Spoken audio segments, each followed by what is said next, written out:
রাষ্ট্রপতি নির্বাচনে বিএনপি ও সমমনা দলগুলোর প্রার্থী মির্জা ফখরুল ইসলাম আলমগীর এবং 11 দলীয় জোটের প্রার্থী লিবারেল ডেমোক্রেটিক পার্টির চেয়ারম্যান কর্নেল অলি আহমেদের মনোনয়নপত্র বৈধ ঘোষণা করা হয়েছে।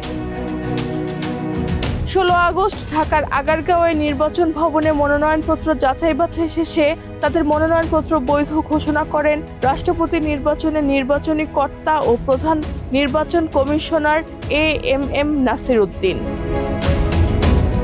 সকাল 11টার দিকে সিইসির সভাকক্ষে মনোনয়নপত্র যাচাই-বাছাই অনুষ্ঠিত হয়। এ সময় বিএনপি ও 11 দলীয় জোটের নেতারা উপস্থিত ছিলেন। ইসি সূত্রে জানা গেছে, অলি আহমেদের নামে 2টি মনোনয়নপত্র জমা দেওয়া হয়েছিল। নিয়ম অনুযায়ী একটি মনোনয়নপত্র বৈধ ঘোষণা হওয়ায় অন্যটি স্বয়ংক্রিয়ভাবে বাতিল হয়ে যায়।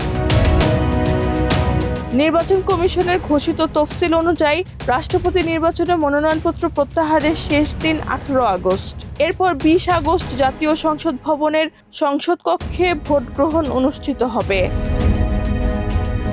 এই নির্বাচনে মোট 349 জন সংসদ সদস্য ভোটার হিসেবে অংশ নেবেন।